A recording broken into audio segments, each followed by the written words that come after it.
ಈಗ ಬಿಜೆಪಿಯ ಅಸಲಿ ವಿಚಾರಕ್ಕೆ ಬರೋಣ. ಫೈರ್ ಬ್ರ್ಯಾಂಡ್ ಒಂದು ಕಾಲದಲ್ಲಿ ಯತ್ನಾಳ್ ಪಕ್ಷದಿಂದ ಉಚ್ಚಾಟನೆಯಾಗಿದ್ದಾರೆ. ಆದ್ರೆ ವಾಪಸ್ ಮರಳಿ ಗೂಡಿಗೆ ಅನ್ನುವಂತ ಚರ್ಚೆಗಳಾಗ್ತಾ ಇದೆಯಾ ಅನ್ನೋದು ಪ್ರಶ್ನೆ. ಮತ್ತೆ ಬಿಜೆಪಿಗೆ ವಾಪಸ್ ಹಾಕೇ ಬಿಡ್ತಾರಾ ರೆಬಲ್ ನಾಯಕ ಯತ್ನಾಳ್? ಇದೇ ಅಧಿವೇಶನದಲ್ಲಿ ಉಚ್ಚಾಟನೆಯನ್ನ ವಾಪಸ್ ಪಡೆದುಕೊಳ್ತಾರ? ಯತ್ನಾಳ್ರನ್ನ ವಾಪಸ್ ಕರೆತರೋದಕ್ಕೆ ನಡೆದಿದೆಯಾ ರಣತಂತ್ರ ಪಕ್ಷದ ಒಳಗಡೆ? ವಿಧಾನಸಭೆ ಮೊಗಸಾಲೆಯಲ್ಲೇ ಗುಪ್ತು ಮಾತುಕತೆ ಆದಂಗೆ ಕಾಣಿಸ್ತಾ ಇದೆ. ಯತ್ನಾಳ್ ಜೊತೆ ವಿಪಕ್ಷ ನಾಯಕ ಆರ್ ಅಶೋಕ್ ಮಾತನಾಡಿದ್ದಾರಂತೆ. ಸುನಿಲ್ ಕುಮಾರ್, ಪ್ರಭು ಚೌಹಾಣ್ ಕೂಡ ಮಾತನಾಡಿದ್ದಾರೆ ಯತ್ನಾಳ್ ಅವರ ವಿಚಾರಕ್ಕೆ ಸಂಬಂಧಪಟ್ಟಂತೆ. ಕಲಾಪ ಆರಂಭಕ್ಕೂ ಮುನ್ನ ನಾಲ್ವರು ನಾಯಕರ ನಡುವೆ ಈ ಚರ್ಚೆ ಆಗಿದೆ ಅನ್ನೋದರ ಡೀಟೇಲ್ಸ್ ಸಿಗ್ತಾ ಇದೆ. ಬಿಜೆಪಿ ಪಾಳೆಯದಲ್ಲಿ ತೀವ್ರ ಕುತೂಹಲ ಮೂಡಿಸ್ತಾ ಇದೆ ನಾಯಕರ ಈ ಮೀಟಿಂಗ್. ಹಂಗಾಗಿ ಮತ್ತೆ ವಾಪಸ್ ಆಗ್ತಾರಾ ರೆಬಲ್ ಲೀಡರ್ ಯತ್ನಾಳ್ ಅನ್ನೋದು ಪ್ರಶ್ನೆ. ವಾಪಸ್ ಆಗಬೇಕು ಅಂತ ಪಕ್ಷದ ಒಳಗಿದ್ದವರೇ ಬಯಸ್ತಿದ್ದಾರೆ. ದೃಶ್ಯ ನೋಡ್ತಾ ಇದ್ದೀರಿ. ಆರ್ ಅಶೋಕ್ ಅವರ ಪಕ್ಕದಲ್ಲೇ ಯತ್ನಾಳ್, ಬಿಜೆಪಿಯಿಂದ ಉಚ್ಚಾಟನೆಯಾಗಿರುವಂತಹ ಶಾಸಕ ಬಸನಗೌಡ ಪಾಟೀಲ್ ಯತ್ನಾಳ್ ಬಿಜೆಪಿ ನಾಯಕರ ಜೊತೆ ಮತ್ತೊಮ್ಮೆ ಕಾಣಿಸಿಕೊಂಡಿದ್ದಾರೆ. ಆ ಮೂಲಕ ಮತ್ತೆ ಚರ್ಚೆಯನ್ನ ಹುಟ್ಟು ಹಾಕಿದ್ದಾರೆ. ಬಿಜೆಪಿ ವಲಯದಲ್ಲಿರುವಂತಹ ಒಂದಷ್ಟು ನಾಯಕರ ಇಂಗಿತ ಕೂಡ ಇದೇ ಇದೆ. ಯತ್ನಾಳ್ ಅವರನ್ನ ಪಕ್ಷಕ್ಕೆ ವಾಪಸ್ ಕರೆ ತರಬೇಕು, ಯತ್ನಾಳ್ ಅವರು ಪಕ್ಷಕ್ಕೆ ಅನಿವಾರ್ಯ, ಯತ್ನಾಳ್ ಅವರು ಪಕ್ಷದಲ್ಲಿ ಇರಬೇಕು ಅಂತ ಹೈಕಮಾಂಡ್ ಮಟ್ಟದಲ್ಲೇ ಕೆಲವರು ಲಾಬಿ ಮಾಡಿದ್ದು ಕೂಡ ಉಂಟು ಯತ್ನಾಳ್ ಅವರ ಪರವಾಗಿ. ಸೊ ಈಗ ಕಲಾಪ ಆರಂಭಕ್ಕೂ ಮುನ್ನ ಆರ್ ಅಶೋಕ್ ಅವರನ್ನ ಭೇಟಿಯಾಗಿರೋದು ಗುಪ್ತು ಮಾತುಕತೆ ಆದಂಗೆ ಕಾಣಿಸುತ್ತೆ ನಾಲ್ವರು ನಾಯಕರ ಮಧ್ಯೆ. ಒಂದ್ ಕಡೆ ಶಾಸಕ ಸುನಿಲ್ ಕುಮಾರ್ ಇರೋದನ್ನ ಗಮನಿಸ್ತಾ ಇದ್ದೀರಿ, ಮತ್ತೊಂದು ಕಡೆ ಪ್ರಭು ಚೌಹಾಣ್ ಅವರು ಕೂಡ ಯತ್ನಾಳ್ ಅವರ ಕಡೆಗೆ ಕೈ ಬೀಸಿರುವ ದೃಶ್ಯವನ್ನ ಗಮನಿಸ್ತಾ ಇದ್ದೀರಿ. ಅಲ್ಲಿಗೆ ಮೋಸ್ಟ್ಲಿ ಏನೋ ಮಾತುಕತೆ ಆಗಿದೆ, ವಾಪಸ್ ಇವರನ್ನ ಪಕ್ಷಕ್ಕೆ ಕರೆ ತರುವಲ್ಲಿ ಅನ್ನೋದು ಬಹಳ ಸ್ಪಷ್ಟ. ಈ ದೃಶ್ಯವನ್ನ ನೋಡ್ತಾ ಹೋದ್ರೆ ಎಕ್ಸ್ಕ್ಲೂಸಿವ್ ಫೋಟೋ, ಎಕ್ಸ್ಕ್ಲೂಸಿವ್ ದೃಶ್ಯ. ನಾಲ್ವರು ನಾಯಕರ ಮಧ್ಯೆ ಕಲಾಪಕ್ಕೂ ಮುನ್ನ ಮಾತುಕತೆಯಾಗಿರೋದು. ನಿನ್ನೆ ಕೂಡ ಯತ್ನಾಳ್ ಅವರ ಸ್ಟೇಟ್ಮೆಂಟ್ ಅನ್ನ ಬಹುತೇಕರು ಗಮನಿಸಿದ್ದೀರಿ. ಅಲ್ಲ ಸರ್, ಬಿಜೆಪಿಯಲ್ಲಿ ಏನಾಗ್ತಾ ಇದೆ ತಮ್ಮ ಗಮನಕ್ಕಿದೆಯಾ ಅಂತ. ಬಿಜೆಪಿ ನಾಯಕರು ಅಷ್ಟು ಜನ ನನ್ನ ಜೊತೆ ಸಂಪರ್ಕದಲ್ಲಿದ್ದಾರೆ, ಬಿಜೆಪಿಯಲ್ಲಿ ಏನ್ ವಾತಾವರಣ ಆಗಿದೆ, ಏನ್ ನಡೀತಾ ಇದೆ, ಅಷ್ಟು ಮಾಹಿತಿಯನ್ನ ನನ್ನ ಕೊಡ್ತಾ ಇರ್ತಾರೆ ನನ್ನ ಆಪ್ತರು ಅನ್ನುವಂತಹ ವಿಚಾರವನ್ನ ಯತ್ನಾಳ್ ಅವರು ಸತತವಾಗಿ ಹೇಳ್ತಾ ಇದ್ರು ನಿನ್ನೆ ಕೂಡ.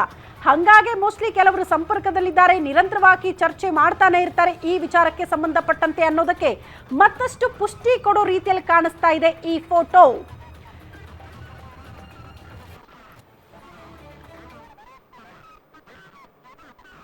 ಈ ಬಗ್ಗೆ ಮತ್ತಷ್ಟು ಡೀಟೇಲ್ಸ್ ಅನ್ನ ಕೊಡ್ತಾ ಹೋಗ್ತಾರೆ ನಮ್ಮ ಪ್ರತಿನಿಧಿ ದುರ್ಗೇಶ್ ದೂರವಾಣಿ ಸಂಪರ್ಕದಲ್ಲಿ.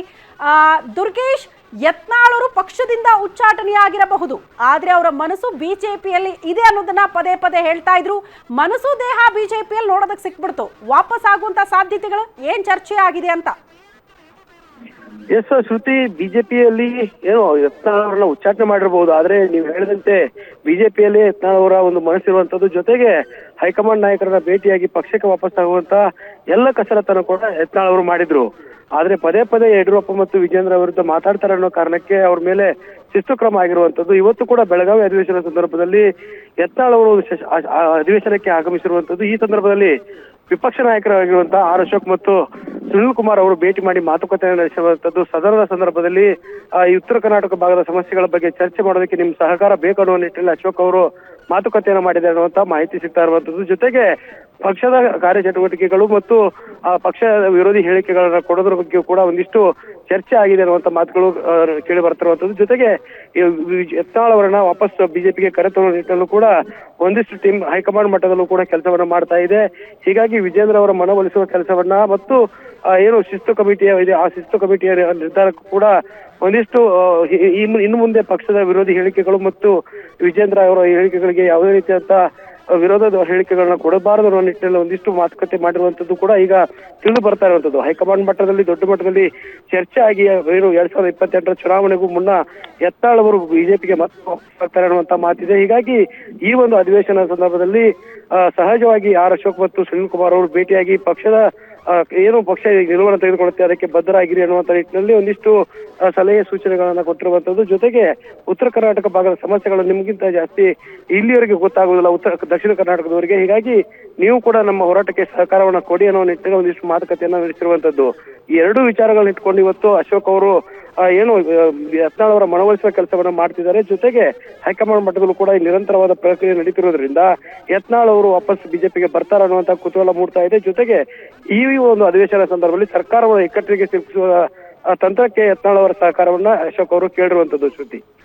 ಓಕೆ ದುರ್ಗೇಶ್, ಧನ್ಯವಾದಗಳು ತಮ್ಮೆಲ್ಲ ಮಾಹಿತಿಗೆ.